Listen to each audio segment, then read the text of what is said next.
Kalau masih ada pertanyaan lain, tapi sebelum itu mungkin ada pertanyaan dari saya. Ngambil estafetnya. Iya, fadhal. Tentang zikir juga.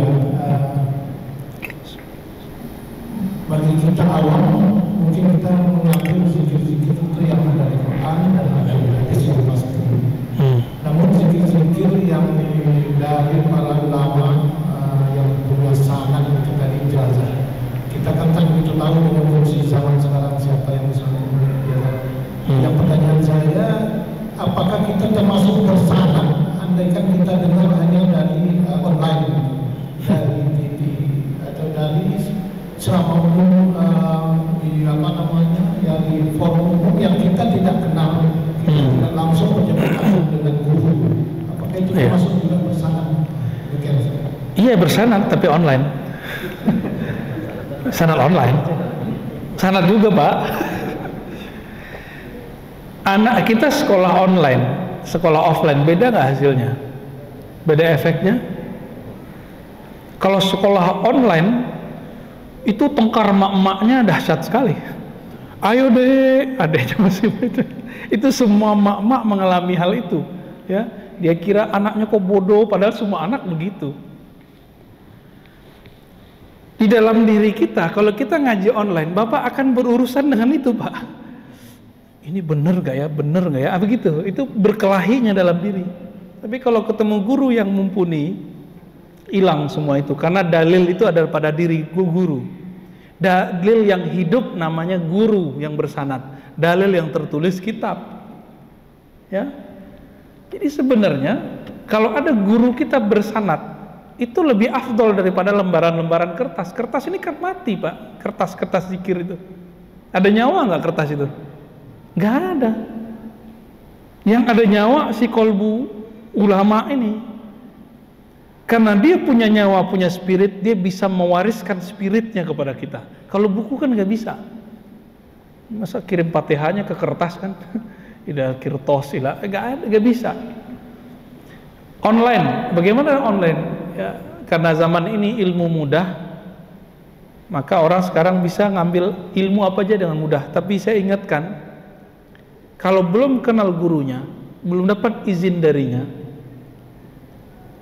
terus ngamalin zikir via online, yang zikirnya bukan diambil dari Quran dan Sunnah, saya khawatir baru cerita khodam-khodam tadi itu terjadi.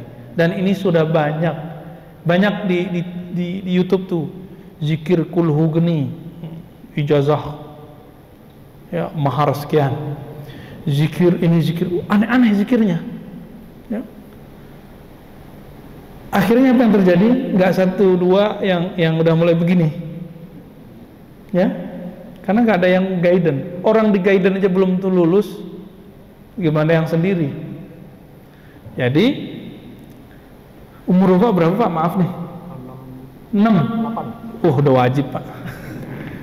Udah wajib belajar zikir dah. Jangan online lagi. Cari gurunya, minta bimbing. Ustaz, Kiai, Syekh, bimbing saya. Gitu. Ya. Mau sampai kapan lagi? Emang jamin nggak kena corona habis ini? Kan nggak juga. Kita nggak tahu. Minimal kita punya garansi bahwa zikir kita bersanad kepada Rasulullah SAW. Jadi bolehkah lewat online? Boleh jika zikirnya yang zikir yang umum, Rotibul Hadar, Rotibul Atos, zikir-zikir yang biasa-biasa. Tapi kalau zikirnya namanya aneh-aneh, apalagi namanya ke bahasa lokal, tolong jangan diamalkan. Karena iblis itu Pak, nama aslinya kan Azazil. Itu tadinya ahli zikir. Azazil ini dulu yang jaga surga dan dia ibadah di surga. Azazil ini dipecat dari malaikat. Dia turun punya dendam. Dia punya tentara 70.000. 70.000 ini masing-masing 70.000 itu punya tentara lagi di bawahnya. Kerjaannya ngapain? Godain-godain orang-orang yang suka zikir, suka ngaji. Nah, bagaimana supaya tidak kemasukan setan? Jadi kemasukan setan ini lebih bahaya daripada kemasukan jin, kesurupan. Orang kesurupan biarin aja dia begitu tegang-tegang sendiri kan. Kalau sudah kemasukan setan, gawat. Ya. Itu mulai gawat. Was-was dibilang ilham. Dia was-was, tapi dia bilang ilham. Jadi kalau ada guru itu, guru ada, setannya kabur. Kira-kira begitu. Karena jaminannya Rasulullah. Kalau dia bersanad, bersilsilah. Ya silakan dicari Pak, ini kan di Kampar ada negeri 1000 suluk ya. Ya kesana lah ya. Ini kan bulan puasa ini, di sana kayaknya zona-zona hijau nih. Udah kesana aja. Ngapain lagi kan? Ustadz saya ngurus ini, ngurus itu. Mau sampai kapan ngurus ini selesai? Urus diri sendiri. Ku anfusakum dulu walu ahlikum. Itu kan dalil kalau orang kan biasa menerjemahkan jaga dirimu keluargamu. Itu terjemahan biasa. Ku anfusakum ahlikum itu kamu mau jaga orang, mau ngurusin yayasan, masjid, sekolah, itu orang. Kapan kamu jaga dirimu sendiri? Gitu. Ya. Ya belum lama ini juga ada sahabat saya bilang, Ustadz saya imam di masjid, tapi guru saya nyuruh suluk. Kamu ngimamin masjid, tahun depan kalau umur panjang masih bisa kan? Ya. Tapi rokaatnya sekian Ustadz, kalau saya nggak jadi imam, rokaatnya bisa berkurang dari 20 menjadi 11. Ya nggak apa-apa toh. Ntar ente pulang balikin lagi di 20. Tapi tahun depan kalau kita meninggal, kita belum sempat zikir latihan, gimana? Kan nggak bisa balik Pak. Farji'na na'mal sholihan, semua ruh, semua jiwa itu meratap ketika dikuburkan.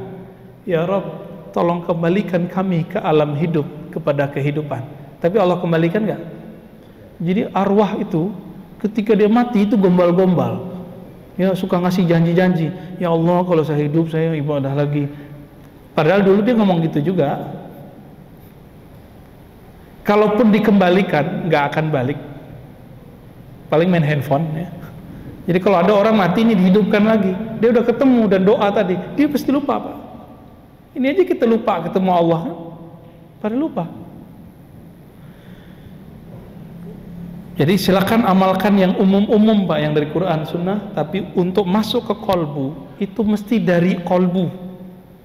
Maka tidak ada namanya talqin zikir online, nggak ada, nggak sah. Ya harus ketemu. Imam Bukhari yang nyari satu hadis yang zahir itu pindah-pindah negeri kok. Cuma mau dapat zikir pindah dari Pekanbaru ke Kampar aja nggak mau. Di kota Pekanbaru ada ya, banyak ya, di sini banyak kok. Tinggal mau ngamalin aja Pak, nggak mau cari guru, mau menjatuhkan sedikit rasa malas, menjatuhkan sedikit ego. Nah, ini yang menghalangi orang untuk bisa berzikir.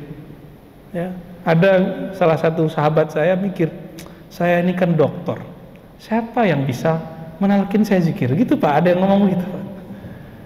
Kebetulan teman saya dokter. Waduh, saya bilang zikir itu kan nggak, wisudanya bukan di kampus bro. Ya. Zikir itu wisudanya di surau, di zawiyah, di ribat. Ijazahnya, wisudanya langsung dari syekh mursyid. Itulah doktornya. Maka orang yang bergelar syekh mursyid dia dokter zikir. Jadi kita yang punya gelar-gelar ini, gelar-gelar duniawi itu urusan dunia, nggak laku Pak di alam zikir. Coba dokter berlaku nggak dalam kubur? Ya dokter, man rabbuka? Hei dokter, siapa Tuhanmu? Ada nggak hadis begitu ntar? Nggak laku. Gelar itu cuma berlaku di kampus. Nggak laku di masjid aja nggak laku.